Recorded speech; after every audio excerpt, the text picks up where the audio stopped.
The pen trembled in her hand as she pressed it against the paper, ink bleeding into words that would never be read by living eyes, and she didn't hear the boots on the porch until the shadow fell across her table. Willa Crawford looked up from her letter, startled, her heart hammering against her ribs as she took in the tall figure standing in the doorway of the small post office. The man wore dusty leather chaps over worn denim, a dark hat shadowing eyes that seemed to catch every detail of the room in a single sweep. He was perhaps 27 or 28, with sun-weathered skin and a jaw that looked like it had been carved from the same stone as the Wyoming mountains surrounding Rock Springs. "Post office closed, miss." His voice was low, rough around the edges like gravel under wagon wheels.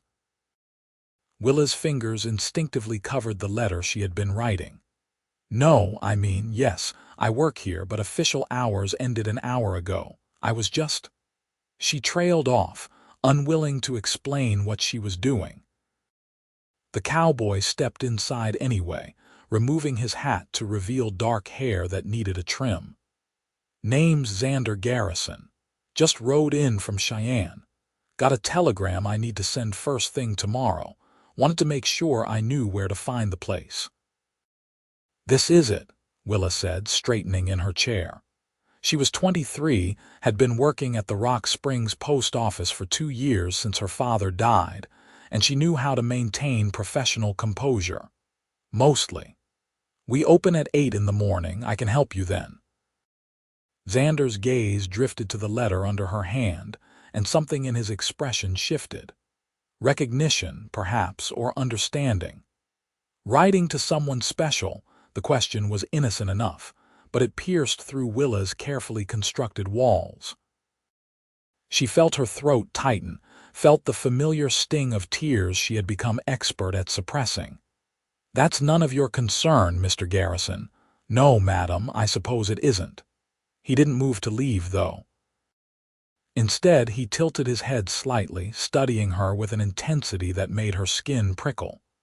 "But I've seen that look before. That's the face of someone writing to a ghost." Willa stood abruptly, the chair scraping against the wooden floor. "I think you should leave now." "I didn't mean to offend." Xander held up one hand, his expression softening. "Lost my brother 3 years back. Used to talk to him sometimes out on the trail. Felt foolish doing it, but it helped." The confession hung in the air between them, unexpected and raw. Willa felt her anger deflate, replaced by something more complicated.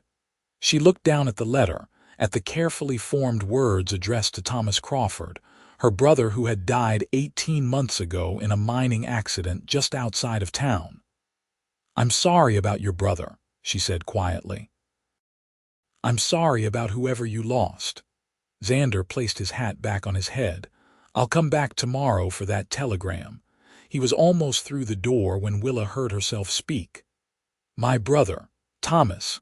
He was 21 when the mine collapsed. Everyone says I should move on, that I should stop mourning, but I can't seem to let him go." Xander turned back, and in the fading afternoon light streaming through the window, his eyes were surprisingly gentle. "How long you been writing to him?" "Since the funeral. Every week, sometimes more. I tell him about the town, about the people who come through, about how Mother is doing. I know it's foolish. I know he can't raid them. It's not foolish." Xander took a step closer. "But maybe it's keeping you stuck in the past instead of living in the present." Willa bristled. "You don't know anything about me." "You're right.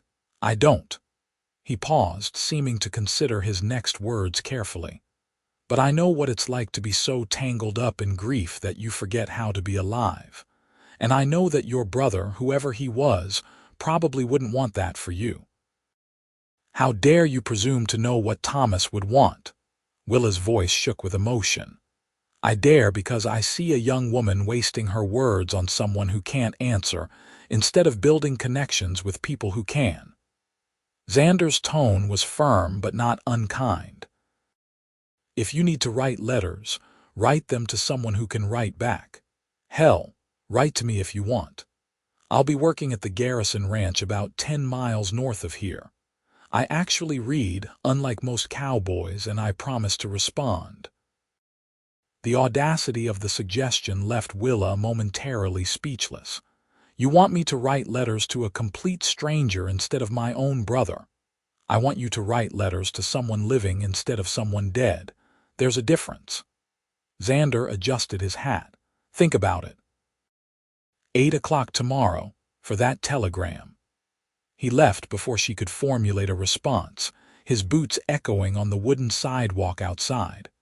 Willa stood frozen, the letter to Thomas still on the table, Xander Garrison's words reverberating through her mind like church bells. That night, lying in bed in the small house she shared with her mother on the edge of Rock Springs, Willa couldn't stop thinking about the cowboy's proposition. The sheer presumption of it should have infuriated her. Instead, she found herself considering it with an intensity that surprised her. Her mother, Willa Crawford, had been gently suggesting for months that Willa needed to engage more with the living world. At 48, Willa had rebuilt her own life after losing both her husband and son within 2 years of each other.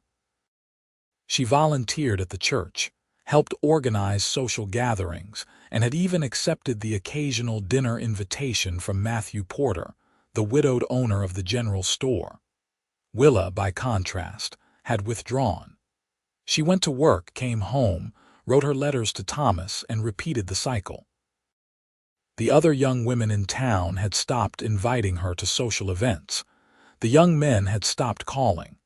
She had become, she realized with uncomfortable clarity, a ghost herself. The next morning arrived with the crisp brightness typical of Wyoming in April of 1882. Willa dressed in her simple work dress, a dark blue cotton with modest buttons up the front, and pinned her wheat-colored hair into a practical bun. She arrived at the post office 15 minutes early, as was her habit, and busied herself sorting the previous day's mail. At precisely 8 o'clock, Xander Garrison pushed through the door in daylight. Willa could see him more clearly. He was tall, probably 6 feet or slightly over, with broad shoulders that spoke of hard physical work. His face was angular, saved from severity by a mouth that looked like it knew how to smile, though it wasn't smiling now.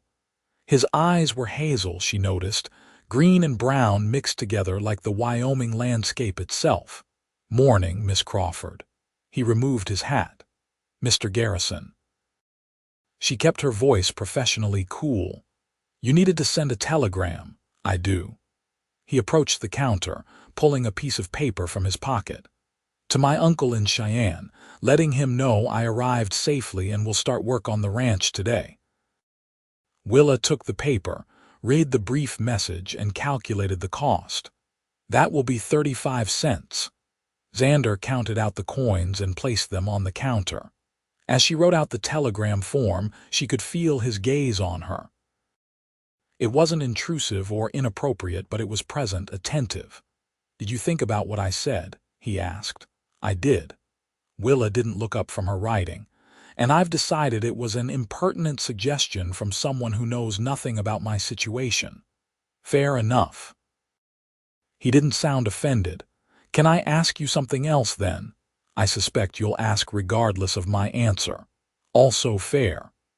There was a hint of amusement in his voice. "Do you ever leave this post office? Go to dances, church socials, anything like that?" Willa set down her pen and met his eyes. "Why would you want to know?" "Because there's a dance at the community hall next Saturday night, and I was thinking of asking you to accompany me."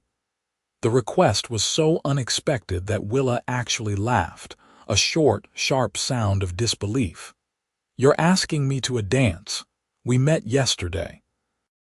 You insulted my way of grieving, and now you want to court me." "I didn't insult your grieving. I suggested a different approach. And yes, I'm asking you to a dance. Not courting, just a dance. One evening of being alive in the present instead of buried in the past." Xander leaned against the counter. "What do you say? I say you're incredibly presumptuous, Mr. Garrison. I've been called worse." He smiled then, and it transformed his face, adding warmth and a hint of mischief.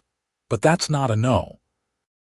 Willa opened her mouth to refuse, to tell him definitively that she had no interest in attending a dance with him or anyone else. But the words wouldn't come. Instead, she found herself thinking about the stack of letters to Thomas hidden in her bedroom drawer, about the concerned looks her mother had been giving her, about the slow, suffocating feeling of watching life happen to everyone except herself. If I said yes, which I'm not saying I am, it would be as friends only, nothing more. Friends is a fine place to start. Xander straightened, placing his hat back on his head. "I'll pick you up at 7 next Saturday. Where do you live?" The small yellow house past the church on the left side of the road. "I'll find it." He touched the brim of his hat. "Have a good day, Miss Crawford." After he left, Willa stood motionless behind the counter, wondering what she had just agreed to. Part of her wanted to run after him and take it back. A larger part, one she had thought dead alongside Thomas, felt the faintest flutter of anticipation. The week passed in its usual rhythm. Willa sorted mail, accepted packages, sold stamps, and listened to the town gossip that inevitably flowed through the post office. Mrs. Henderson mentioned that the Garrison ranch had been purchased by a family from Cheyenne, that the nephew had come to run the place, that he was unmarried and decent-looking if you liked the tall, quiet type. Willa said nothing, but she felt the weight of her secret agreement like a stone in her pocket. On Wednesday evening, she sat at her small desk by the window and pulled out a fresh sheet of paper. She began as she always did. "Dear Thomas." But the words that usually flowed so easily stuck in her throat. Instead, she found herself thinking about Xander's challenge. Almost without conscious decision, she pushed the letter to Thomas aside and took another sheet of paper. "Dear Mr. Garrison," she wrote, then immediately crossed it out. Too formal, she tried again. "Xander." Just his name, stark on the page. What followed surprised her. She wrote about the post office, about the daily small moments that made up her life. She wrote about a little girl who had come in with her father, how the child had been fascinated by the stamps, how Willa had let her pick which one to put on their letter. She wrote about the way the light hit the mountains in the late afternoon, turning them purple and gold. She wrote about everything except Thomas, and the words came easily, naturally, like water finally released from a dam. When she finished, she read it over, feeling exposed and uncertain. It was just a letter, she told herself. Just words on paper. She didn't have to send it. But Thursday morning, she tucked it into her bag alongside her lunch. Xander came into the post office at noon. Willa's heart jumped when she saw him, though she told herself it was merely surprise at the timing. "Afternoon, Miss Crawford. Mr. Garrison." She hesitated, then pulled the letter from under the counter where she had hidden it. "I wrote this. I don't know why. You can read it or not. It doesn't matter." He took the envelope and something in his expression softened. "It matters. Thank you. I still think the whole idea is strange." Strange doesn't mean wrong. He tucked the letter into his vest pocket over his heart. "I'll write back." "You don't have to, I know, but I will." He paused. "Still planning on Saturday? I suppose I am." "Good." He smiled that transforming smile again. "I'll see you then, Willa." The use of her first name sent a small shock through her system, but he was gone before she could protest. That evening she told her mother about the dance. Willa Crawford looked up from her mending, surprise and hope warring on her face. "You're going to a dance? With whom?" "A man named Xander Garrison. He just moved here to run a ranch. Mother, before you get excited, it's just one dance. That's all." "That's all for now," Willa said gently. "But it's a start, sweetheart, it's a start." Willa couldn't argue with that. Friday afternoon, a young boy came into the post office with a letter for her. Willa recognized him as one of the ranch hand's sons who did odd jobs around town. "Letter for you, Miss Crawford. Man paid me a nickel to deliver it." Willa took the envelope with trembling fingers. Her name was written in strong, clear handwriting across the front. She waited until the boy left, until the post office was empty, before opening it. "Willa," it began, "you wrote about the light on the mountains, and now I can't stop noticing it myself. This morning, riding out to check the fence lines, I saw exactly what you meant. Purple and gold, like the whole world was on fire in the best possible way. You asked in your letter why I suggested you write to me. The truth is, I saw something in you that I recognized. I've been running from grief for 3 years, keeping myself moving so I wouldn't have to stop and feel it. When I saw you in that post office, writing to someone who couldn't answer, I saw another way of doing the same thing. We're both stuck, just in different ways. But here's what I've learned. Grief doesn't disappear. It changes. It becomes part of you, woven into who you are, but it doesn't have to be all of who you are.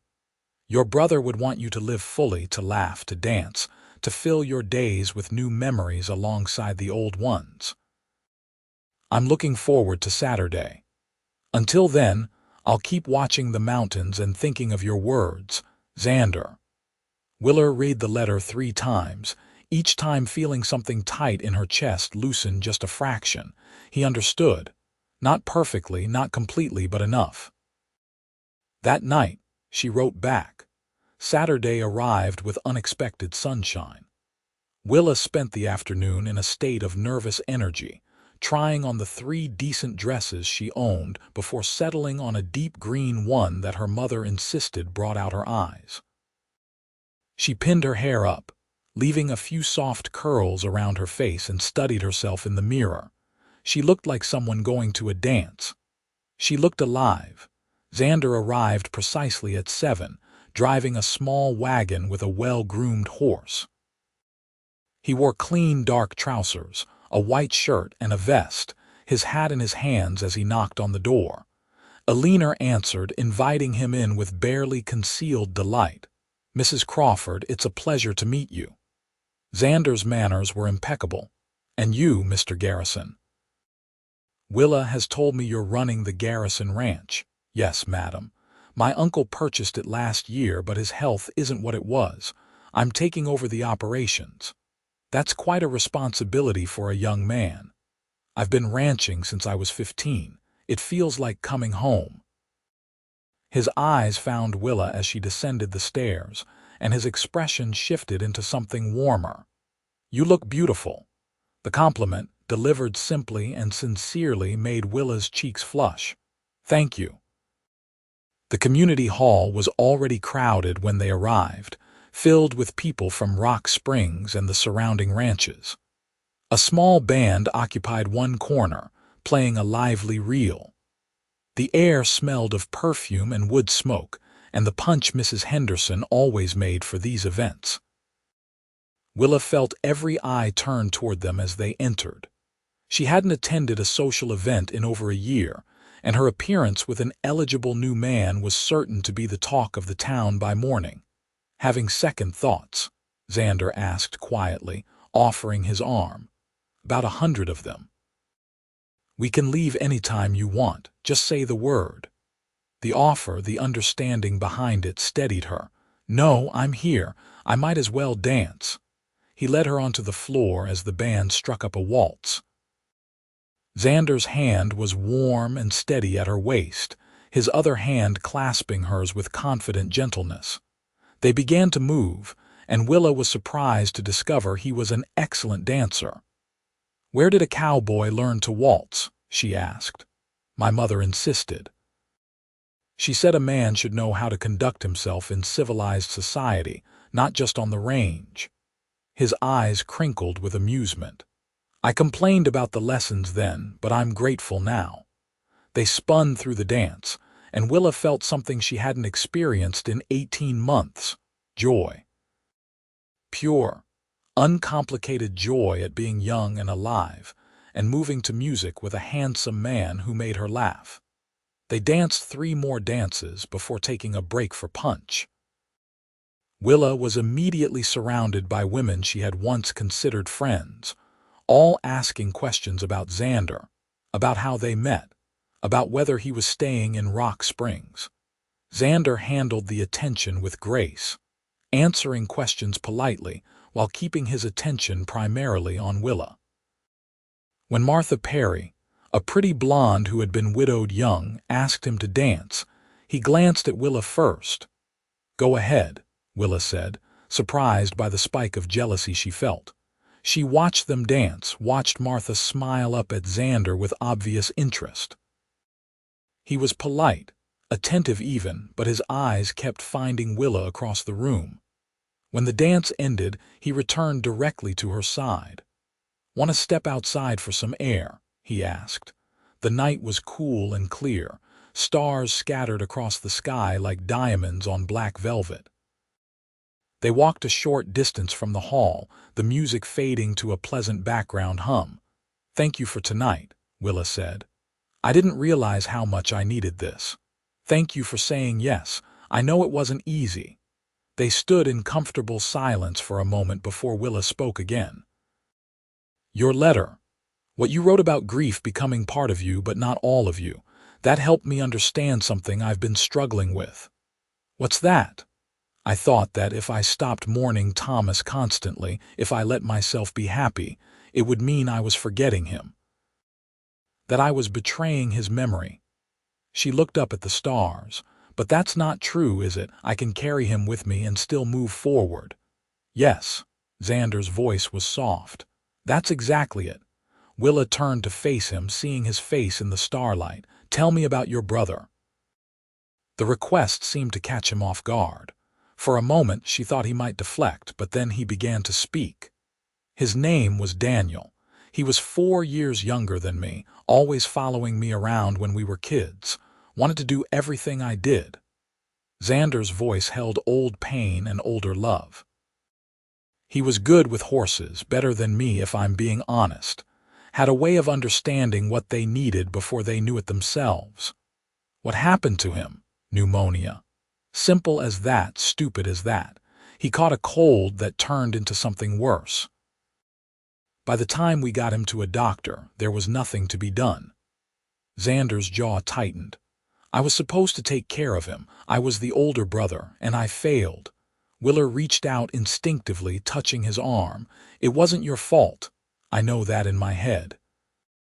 My heart's still working on believing it." He covered her hand with his.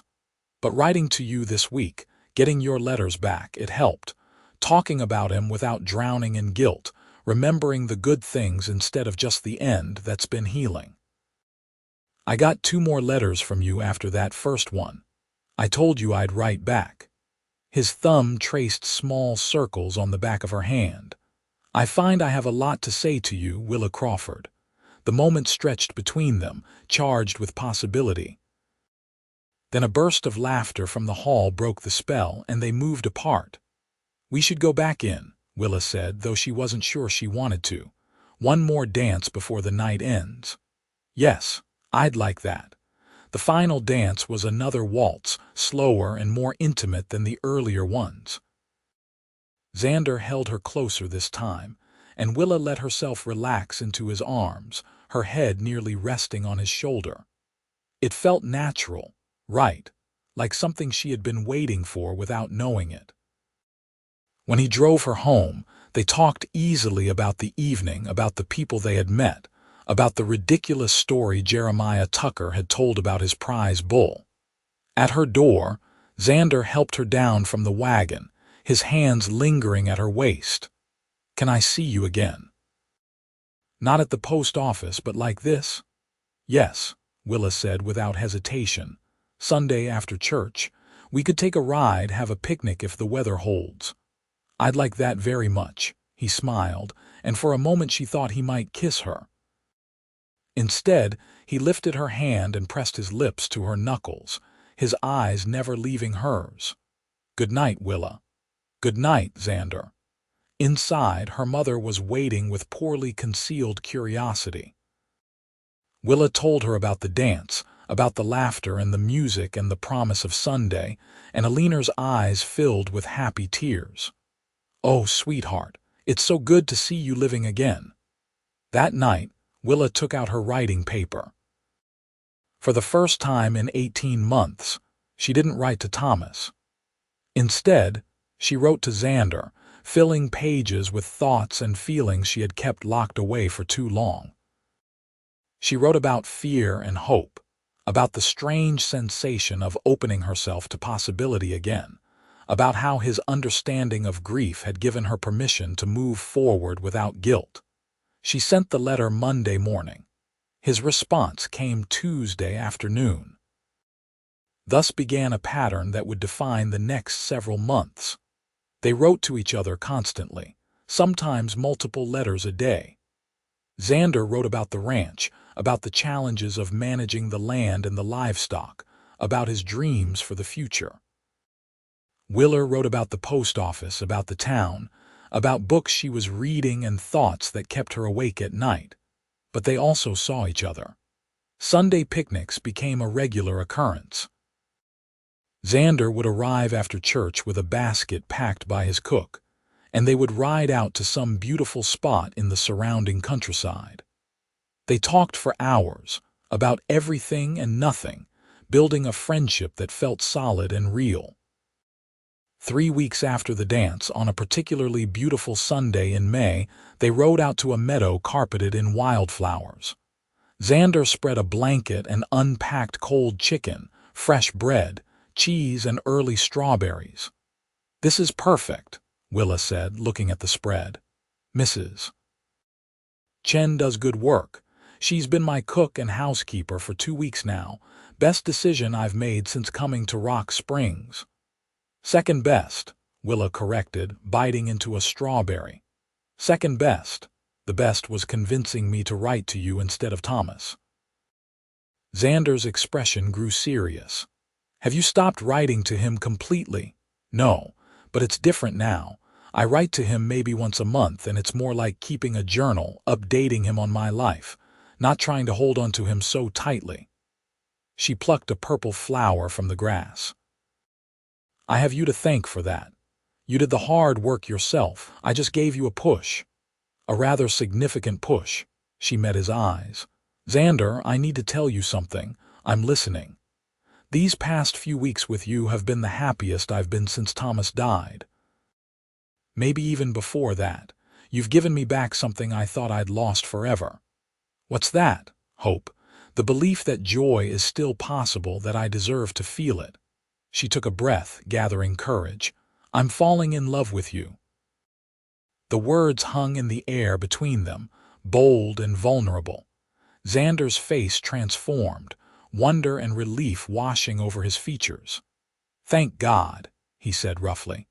"Because I've been in love with you since that second letter, when you wrote about the little girl and the stamps.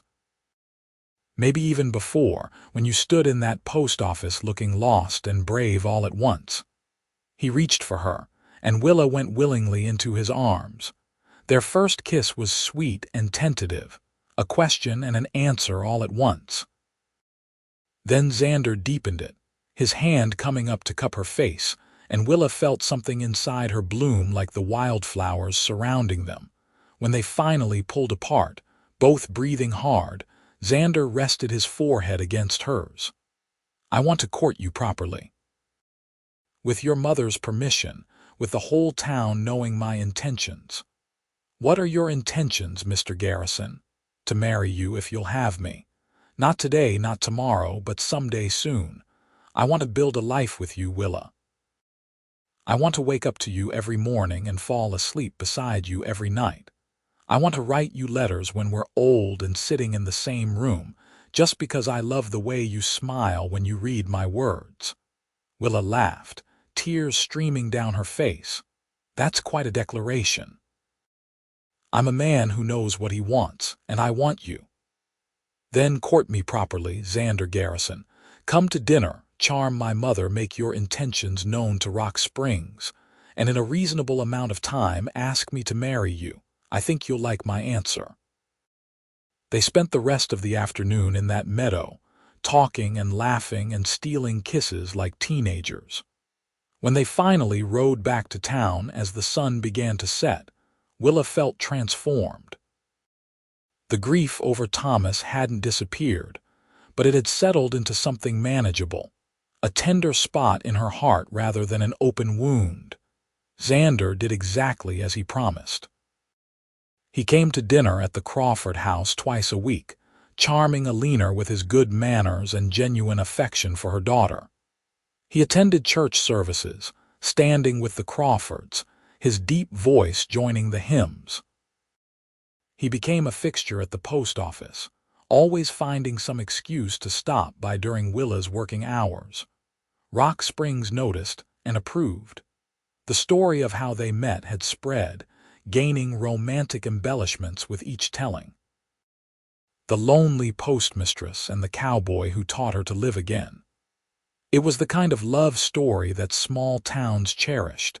In July, Xander invited Willa to see the ranch properly. She drove out on a Saturday afternoon, marveling at the well-maintained fences, the healthy cattle grazing in the fields, the neat barn and outbuildings. The house itself was a surprise. 2 stories, painted white with green shutters, it looked more like a home than a bachelor's dwelling. Xander met her at the door, pride evident in his expression. "Come see what I've done." Inside, the house was furnished simply but comfortably. Xander led her through the parlor, the dining room, and into a small room at the back of the house that faced the mountains. "I thought this could be your writing room," he said quietly. "If you wanted it. There's good light in the afternoons, and the view is peaceful." Willa looked around the empty room, seeing it as he must have imagined it. A desk by the window, bookshelves along the walls, a comfortable chair for reading, a space just for her. "You're very confident I'm going to say yes when you ask." "I'm hopeful." He turned her to face him, his hands gentle on her shoulders. "Willa, I know we've only known each other for 3 months.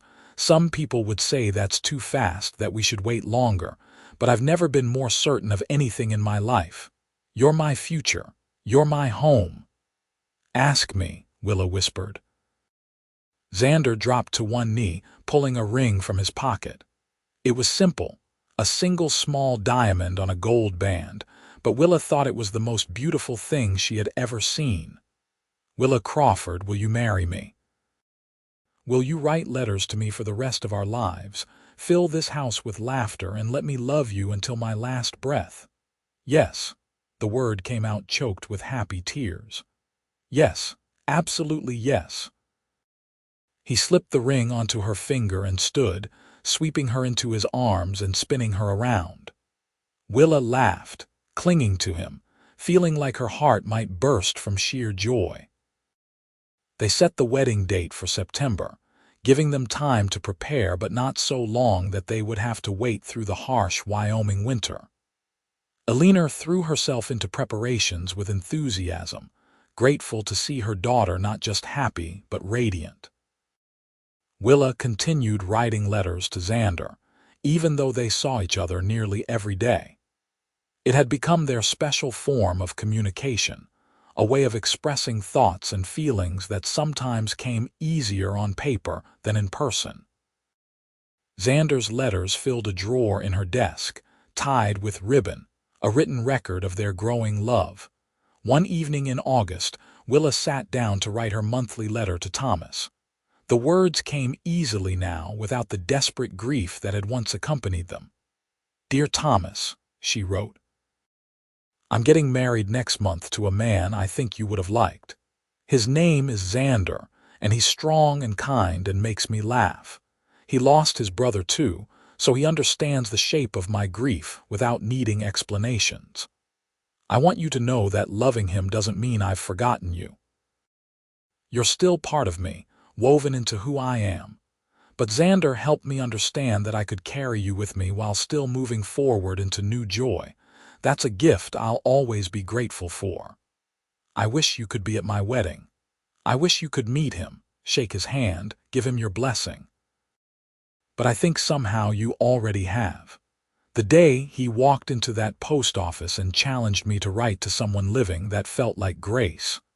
Like maybe you sent him to me, one last gift from a brother who always took care of his little sister. I love you. I'll always love you.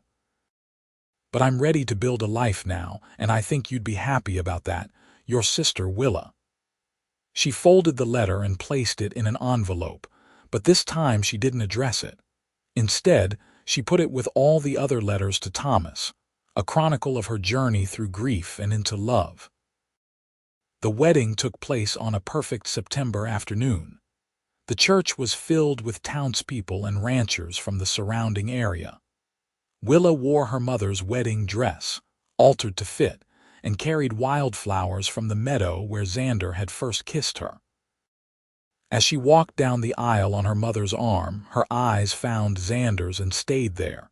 He stood tall and handsome in a new suit, his expression full of love and promise. When she reached him, he took her hand and whispered, "You're beautiful." The ceremony was simple and moving. They exchanged traditional vows, their voices steady and sure. When the minister pronounced them husband and wife, Xander kissed her with such tender passion that the congregation broke into spontaneous applause. The reception was held at the community hall, with music and dancing and more food than anyone could eat. Willa danced with her new husband, with her mother, with friends and neighbors who had watched her journey from grief to joy. As the evening wore on and the stars came out, Xander pulled her outside for a moment alone. "Happy?" he asked, wrapping his arms around her waist. "Extraordinarily so." She leaned into him, feeling safe and loved and exactly where she belonged. "Thank you for not giving up on me that first day. Thank you for taking a chance on a presumptuous cowboy." He kissed her forehead. "Ready to go home? Our home." "Yes, I'm ready."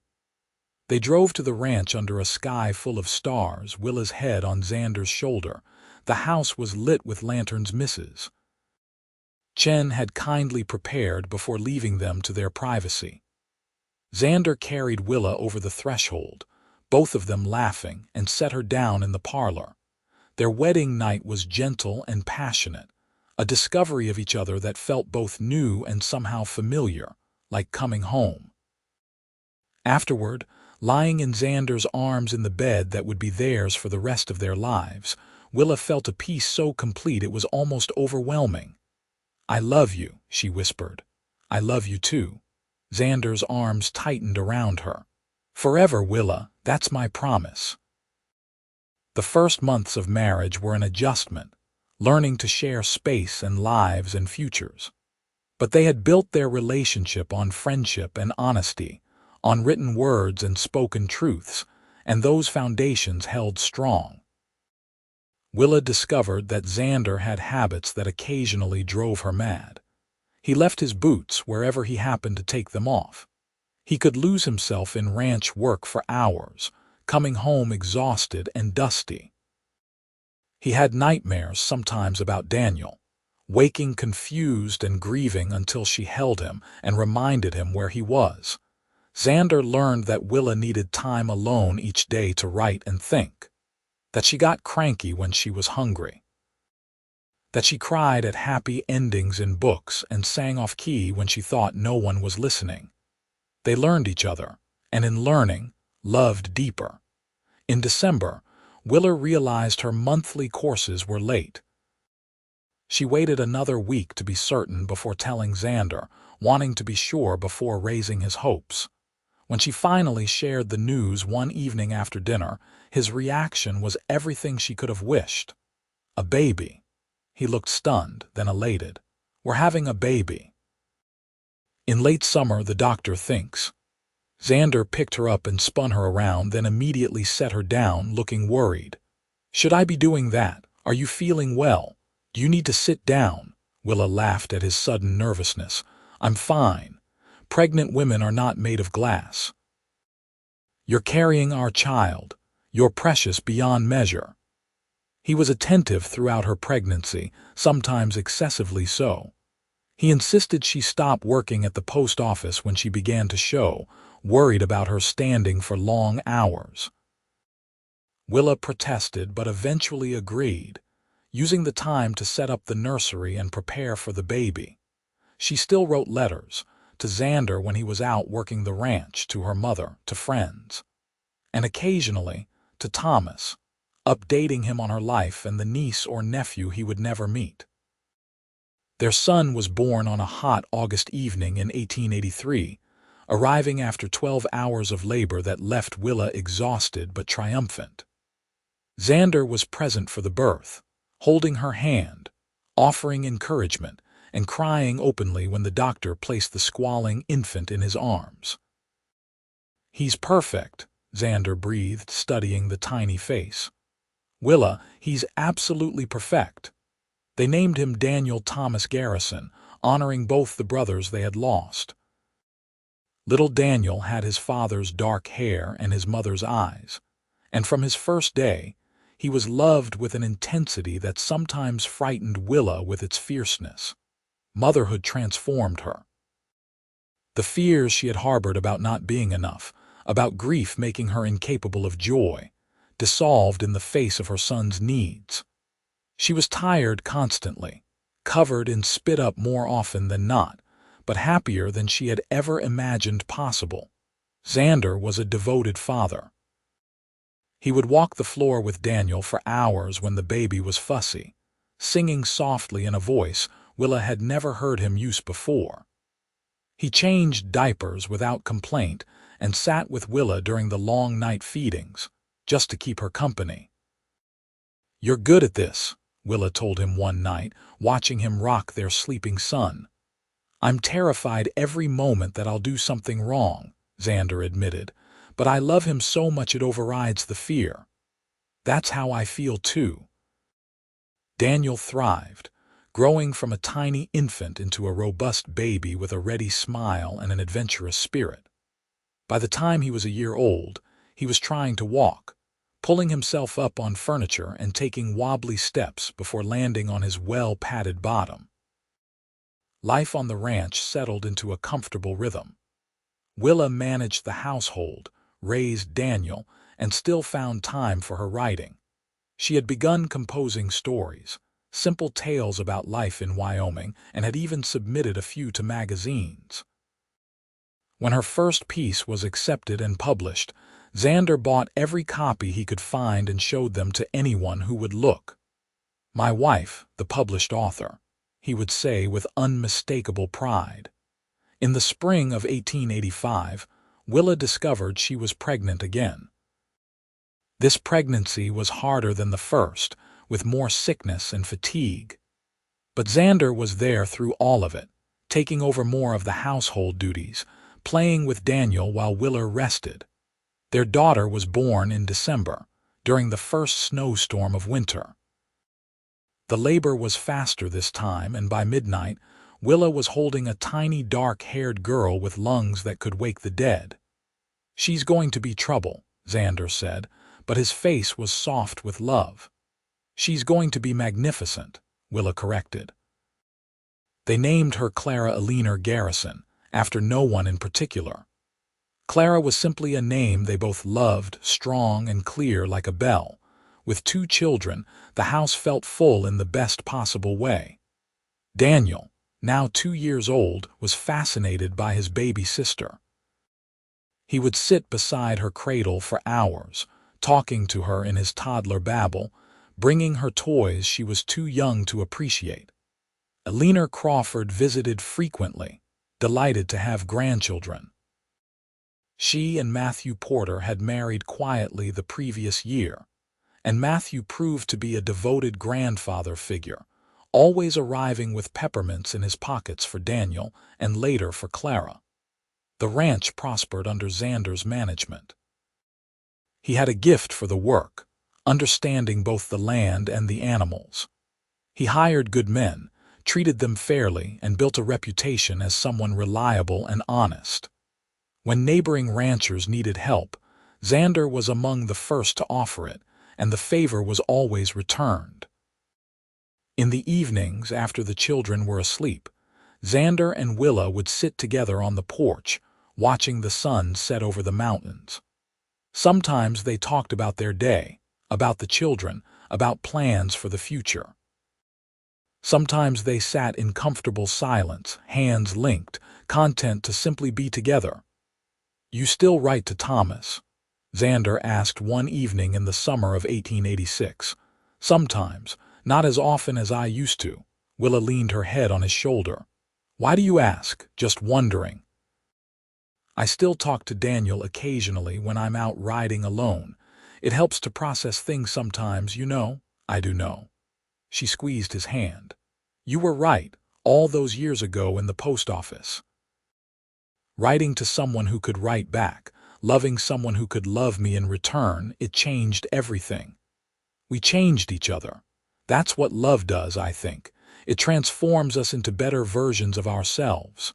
When did you become a philosopher?" "When I married a writer." "It's rubbing off on me." Willa laughed, the sound carrying across the evening air. "Life was good. Not perfect, never perfect, but rich and full and deeply satisfying. As the years passed, the Garrison family grew and changed.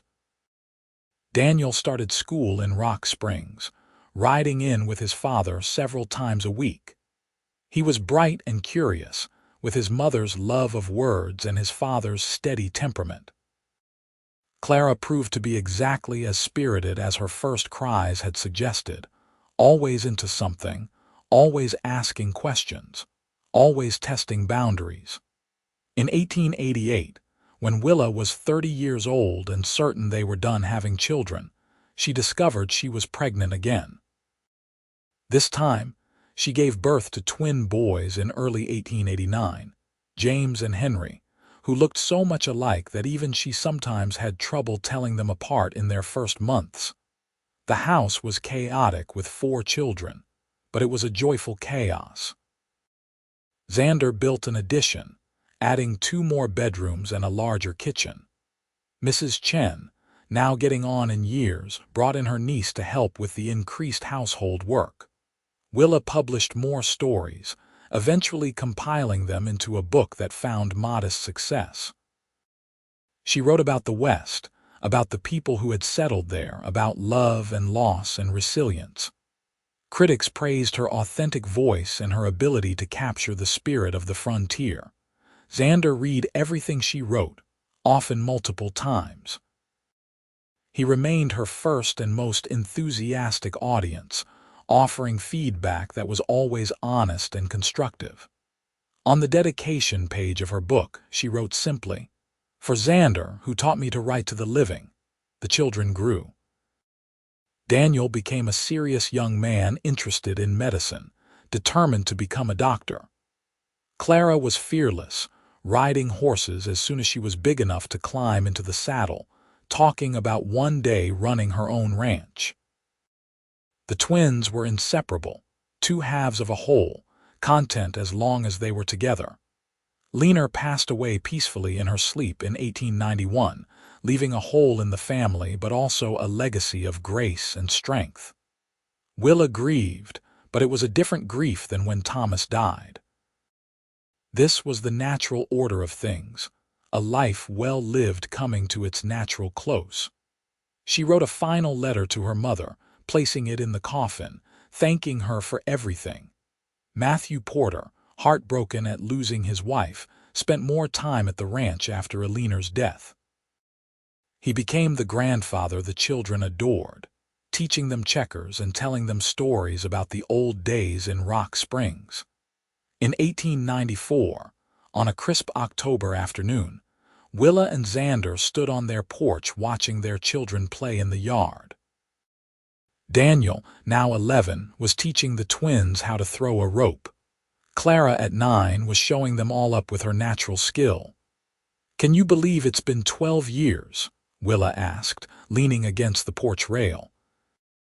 12 years since I walked into that post office and found you writing letters to your brother." Xander came to stand beside her, wrapping an arm around her waist.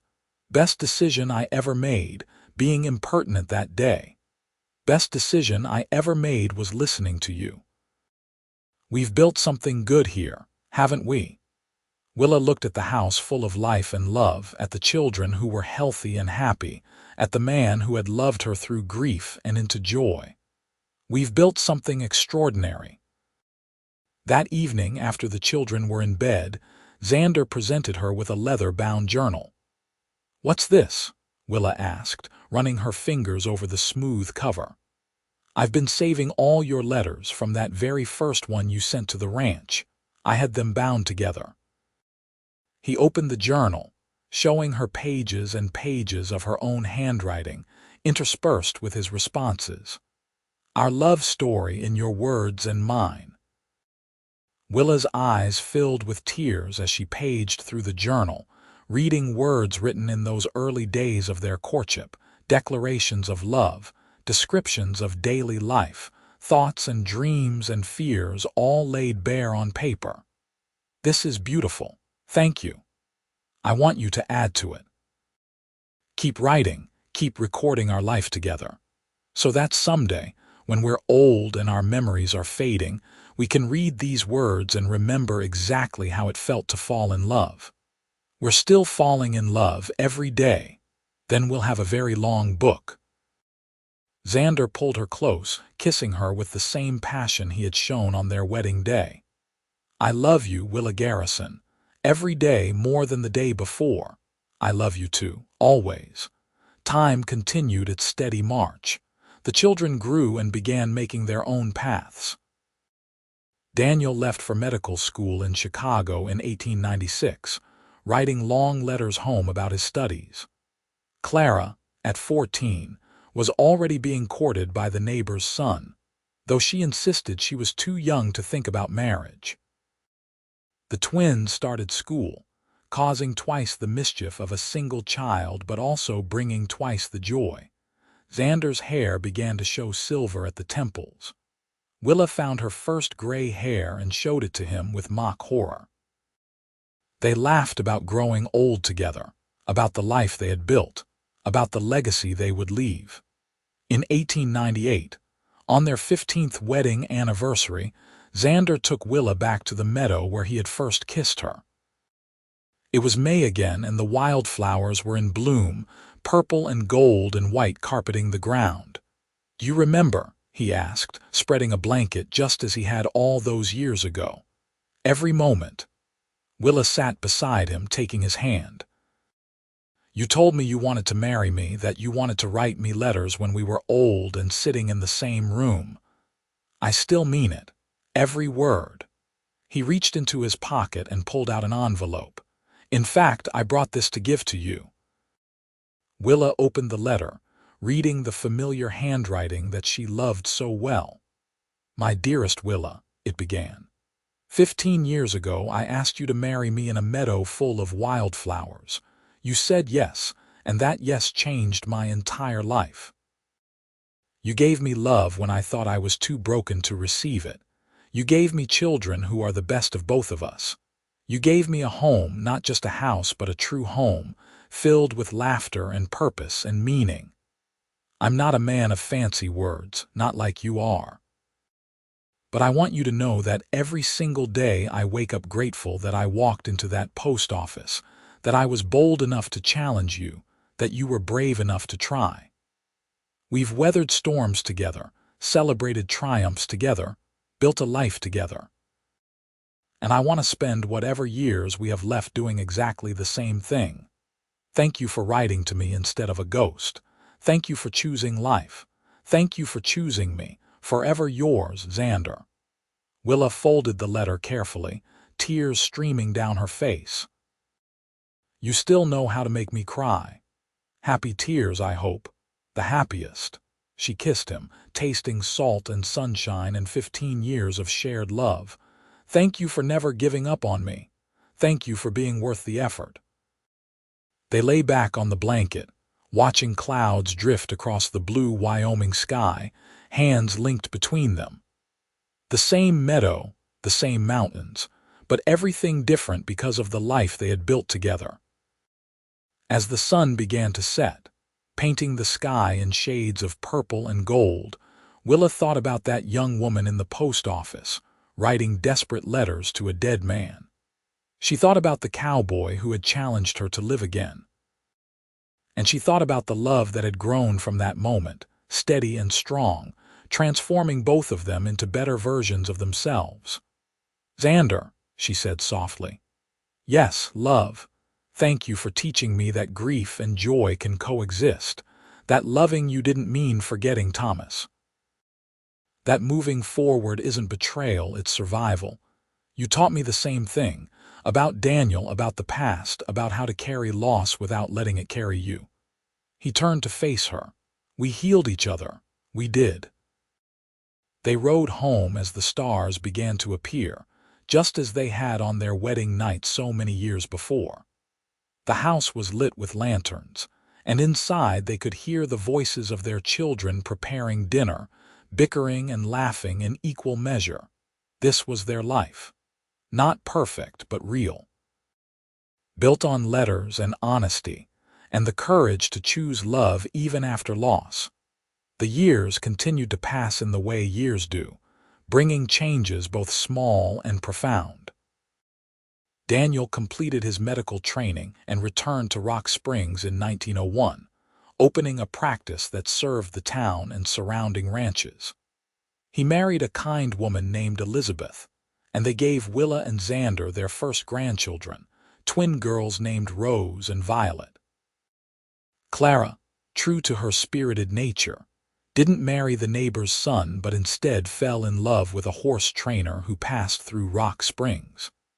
After a whirlwind courtship that reminded Willa very much of her own, Clara married Marcus Grant and they started their own ranch 20 miles north.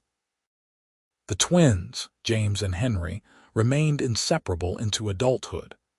They took over much of the day-to-day running of the Garrison Ranch as Xander began to slow down, his body showing the effects of decades of hard physical labor.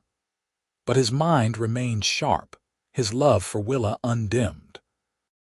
In 1905, Willa published her third book, a collection of letters between two people falling in love. It was her most autobiographical work, barely fictionalized accounts of her correspondence with Xander. The book found a wide audience, touching readers with its honesty and emotion. "People love reading about us," Willa marveled one evening, reading a particularly glowing review. "They love reading about you," Xander corrected. "I'm just the lucky fool who convinced you to take a chance. You're the man who saved my life." Willa set the newspaper aside and moved to sit on his lap, something she still did despite being 46 years old. "I was dying before I met you, just slowly. You brought me back. We brought each other back." He kissed her temple. "And I'd do it all again, every single moment." They celebrated their 25th wedding anniversary in 1908 with a large party at the ranch. All their children were there, along with grandchildren and friends from across Wyoming. Matthew Porter, now elderly but still sharp, made a toast that had everyone laughing and crying in turns. "To Willa and Xander," he said, raising his glass, "who proved that sometimes the best love stories start with a little impertinence and a lot of courage. May they have 25 more years together." Everyone cheered, and Xander kissed Willa soundly, not caring who was watching. That night, lying in their bed with moonlight streaming through the window, Willa traced the lines on Xander's face, each one a map of their years together. "What are you thinking?" he asked. "That I'm grateful. For every moment, every challenge, every joy, for you most of all. I'm the grateful one." He captured her hand, pressing a kiss to her palm. "You were the brave one, letting yourself love again after losing Thomas. I just happened to be in the right place at the right time. You were exactly where you were supposed to be, and so was I." They made love slowly, tenderly, with the practiced ease of 25 years together. Afterward, Willa fell asleep in Xander's arms, feeling safe and cherished and completely loved. The next decade brought more grandchildren, more changes, more of the steady rhythm of life well lived. Xander's health began to decline as he reached his 60s, arthritis making the ranch work difficult. But he refused to give up entirely, still insisting on checking the fences and the livestock, now accompanied by James or Henry. Willa's writing continued to find an audience. She had become something of a regional celebrity, known for her authentic portrayals of Western life.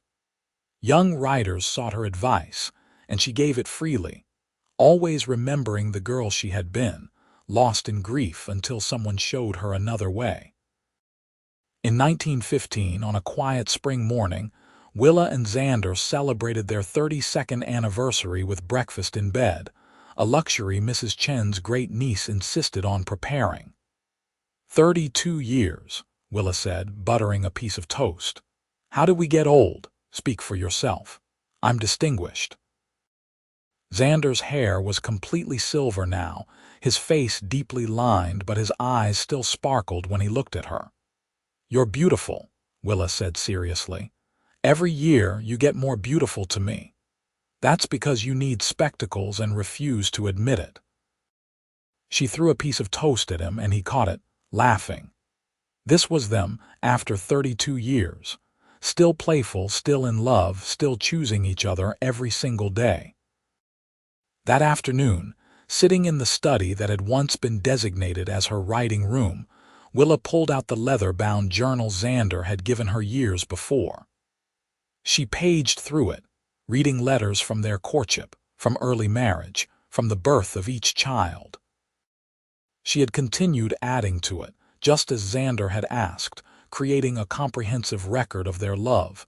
She picked up her pen and wrote a new entry. My dearest Xander, she began. 32 years ago today, I became your wife. It was the smartest thing I ever did, saying yes to you in that meadow.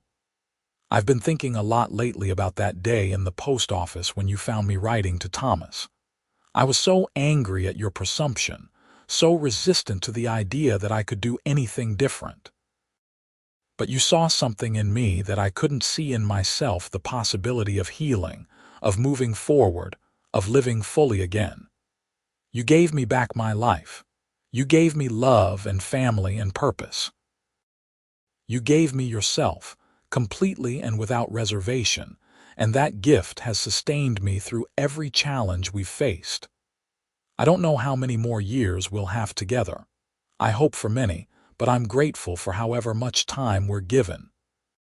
Because every day with you is a gift, every moment is precious, every shared glance and touch and word is another entry in the story of us. Thank you for finding me. Thank you for challenging me. Thank you for loving me with such fierce, unwavering devotion. I am yours today and always, Willa. She closed the journal and placed it back on the shelf, next to her published books and the countless other letters and papers that documented their life together. That evening, the family gathered for dinner as they often did on Sundays. Daniel and Elizabeth brought their 5 children, now ranging from 14 to 7. Clara and Marcus arrived with their 3 boys, all of them rowdy and energetic. James and Henry, still unmarried but content in their bachelor existence, helped serve the meal that had been prepared. Matthew Porter was there too, now 93 and frail but still insisting on attending family gatherings. He sat at Xander's right hand, the 2 men discussing ranch business in low tones. Willa looked around the table at the faces of the people she loved most in the world, at the legacy she and Xander had created together. This was what it had all been for. The grief, the healing, the love, the years of work and sacrifice, all of it had led to this moment, this gathering, this family. After dinner, when the children were playing outside and the adults were lingering over coffee, Daniel raised his cup in a toast. To my parents, he said, who taught us that love isn't just a feeling, it's a choice you make every day. Who showed us how to be brave enough to be vulnerable, strong enough to be gentle, and wise enough to know the difference. Hear, hear, Everyone chorused, raising their cups. Xander reached for Willa's hand under the table, squeezing gently. She squeezed back, a silent conversation that needed no words. As the sun set over the Wyoming mountains, painting the sky in the purple and gold that Willa had written about so many years ago, she felt a profound sense of peace. This was happiness. Not the absence of sorrow or struggle, but the presence of love that endured through everything. The years continued as they always do. Willa and Xander grew older together, their steps slower but their hands still linked. They watched their grandchildren grow, attended weddings and christenings, mourned when Matthew Porter passed away at 96, celebrated when Daniel's eldest daughter became the first woman in the family to attend university. In 1920, on a warm summer evening, Xander suffered a heart attack while out checking the cattle with James. By the time they got him back to the house and Daniel arrived, it was clear there was nothing to be done. Willa sat beside his bed, holding his hand, her heart breaking but her face calm. She needed to be strong for him in these final moments. "I'm sorry," Xander whispered, his voice weak. "I wanted more time with you. Don't apologize. We had 37 beautiful years. That's more than most people get." Willa smoothed his hair back from his forehead. "I love you. I will always love you. Write to me," he said, a ghost of his old smile on his lips. "When I'm gone, write to me. Tell me about the children, the grandchildren, everything I'll miss." "Xander, you told me not to write to dead people. I said write to someone who could write back. And I will in your heart. You'll know what I'd say." He squeezed her hand weakly. "Promise me. I promise. I love you, Willa. Thank you for the life you gave me. Thank you for teaching me how to live it." He died peacefully an hour later, surrounded by family with Willa's hand in his. She didn't cry, not then. She stayed strong through the funeral, through the condolences, through the reading of the will that left everything to her and the children. Only when she was finally alone in the bedroom they had shared for 37 years did she allow herself to break. She sobbed into his pillow, breathing in the scent of him that still lingered, feeling the unfairness of being the one left behind. But even in her grief, she knew she would survive this. Xander had taught her how, years ago in a post office in Rock Springs. The next morning, she took out pen and paper. "Dear Xander," she wrote, and the words flowed. She told him about the funeral, about how many people had come to pay their respects, about how Daniel had spoken so beautifully about the father he admired. She told him about Clara's tears, about how the twins had stood stoic and strong, about how the grandchildren didn't quite understand that Grandpa wouldn't be coming back. She wrote to him every day for the first month. Then weekly, as she had once written to Thomas. The letters helped, just as writing had always helped. They organized her grief, gave it shape and form, made it something she could manage rather than something that threatened to overwhelm her. Willa lived another 15 years after Xander's death. She moved into a smaller house in town, leaving the ranch to James and Henry to run. She continued writing, publishing 2 more books and countless articles. She became a treasured grandmother and then great-grandmother, a matriarch who held the family together with her strength and wisdom. She never remarried. Some people encouraged her to consider it, said she was still young enough to find companionship again. But Willa had found her great love, her partner, her soulmate. There would never be another Xander, and she didn't want there to be. In 1935, at the age of 76, Willa fell ill with pneumonia. Daniel, now himself a grandfather, tended to her with all his medical knowledge and all his filial love. But they both knew she was dying. On a quiet autumn evening with fallen leaves visible through the window and the light fading to purple and gold, Willa gathered her children around her bed. "I need you to promise me something," she said, her voice weak but clear. "Anything, Mama," Clara said. tears streaming down her face. Live fully. Love deeply. Don't waste your time on regret or fear. Your father taught me that, and it's the most valuable lesson I ever learned. She looked at each of them in turn. And write letters. Put your love into words so that the people you cherish know exactly how you feel. Don't wait, don't assume, don't hold back. We promise, Daniel said, his voice choked. That night, alone in her room with a nurse quietly knitting in the corner, Willa wrote one final letter. My dearest Xander, she wrote in shaky handwriting. I'm coming to find you. After 15 years apart, I get to see you again. I hope heaven is real and that you're there waiting for me, still as handsome as the day I met you, still ready with that smile that always made my heart skip. I kept my promise. I wrote to you just like you asked. And you were right. I always knew what you would say in response. Your voice has lived in my heart all these years, guiding me, comforting me, reminding me that love doesn't end just because life does.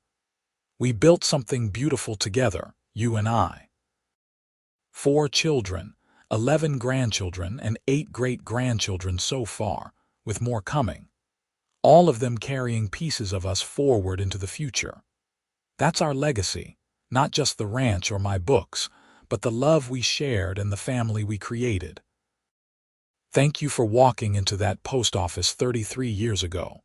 Thank you for being impertinent and challenging and refusing to let me hide from life. Thank you for every letter, every kiss, every moment of our years together. I love you. I'm coming home. Forever yours, Willa. She sealed the letter and left it on her nightstand with instructions that it should be buried with her. Then she closed her eyes and let herself drift, not fighting, not afraid.